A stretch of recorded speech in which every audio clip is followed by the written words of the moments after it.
we saw there one of the hit dramas which used Bolton as a filming location is Peaky Blinders, which after almost 10 years is set to reach an epic conclusion this Sunday night. Yeah, and could our next guest be the one to finally bring down the Shelbys? We'll be talking to Emmett J, Scanlan in just a moment, who you'll probably know best as Billy Grade in the series. But first, let's take a look at what we can expect from the very last episode of Peaky Blinders. Come on. That looks good. I wanted more. No. The reason we can't show more is mainly because it's just going to give it all away, isn't it? So it airs BBC One this Sunday, 9 p.m, joined by Emmett J. Scanlan. Emmett, great to have you with us. Lovely to see you, Emmett. Thank you for having me. Wow. So you play Billy Grade. Yes. And obviously he came back in episode 5 of Peaky Blinders. This I mean, season. all the fans were wondering where you were, but it's now been discovered that you're the one who has betrayed the Shelbys and now being blackmailed to kind of bring them down. Yeah. I mean, well, when it started off in season 5, Billy Grade was kind of, when he was a pub singer and he was doing bad renditions of Al Jolson records, and he was coerced and manipulated and almost gaslit by Arthur Shelby to come into the Shelbys. And as the series, and then at the end of season 5, you kind of think, is he the black cat? Is he the rat? Is he the snake? Because he picks up that phone at the end. And he is. And he is the rat. I mean, that scene in the sauna was so difficult to watch. It was absolutely awful torture. Well, how did the filming go for that? Because it looked awful.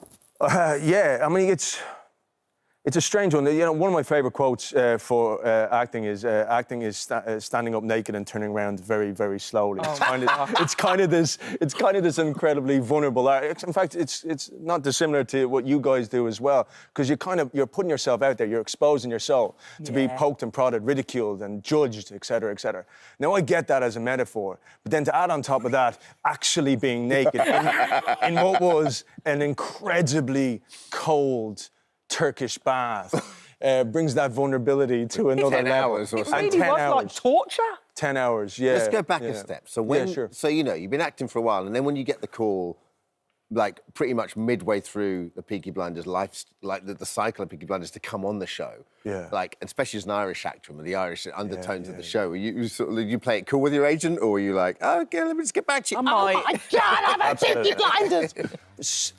Like that, except more. I've been such a fan of this. It's one of the greatest British shows ever. If I was British, I'd be yelling about this from the. I'm Irish, and I yell about this from the rooftops.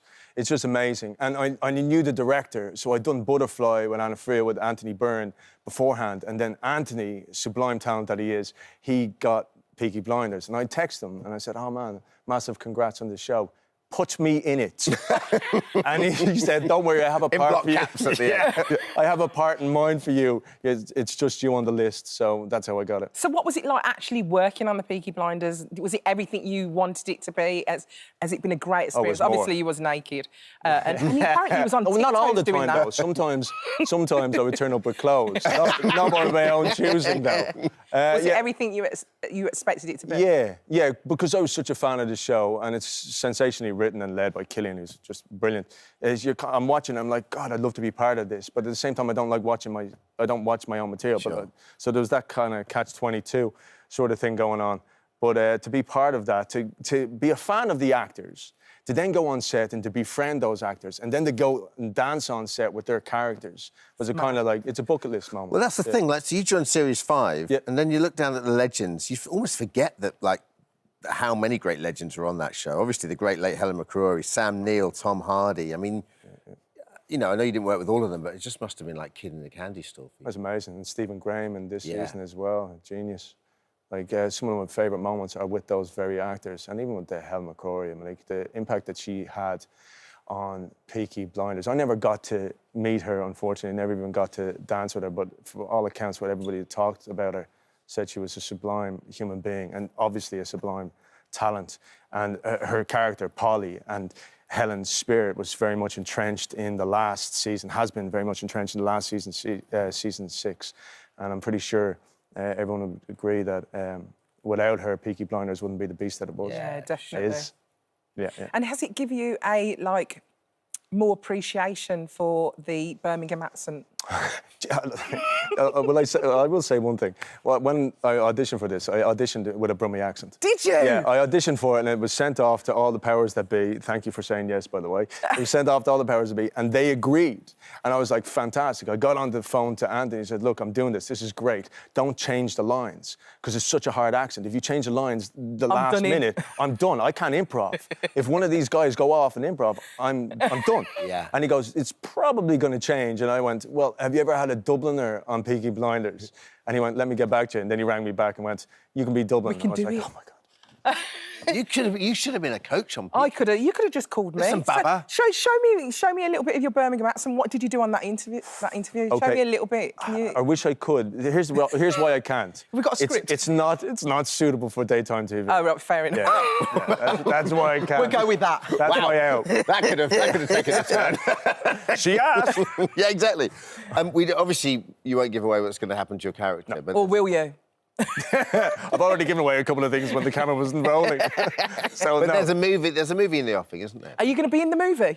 To answer that, I would have to make... Yeah, it would give too much away, wouldn't it? So I can't even answer that. Before we let you go then, yes. And obviously, we could talk about Peaky's all day, but there's two things we need to talk about. Yeah. New series of Derry Girls, congratulations on being part congratulations. of that.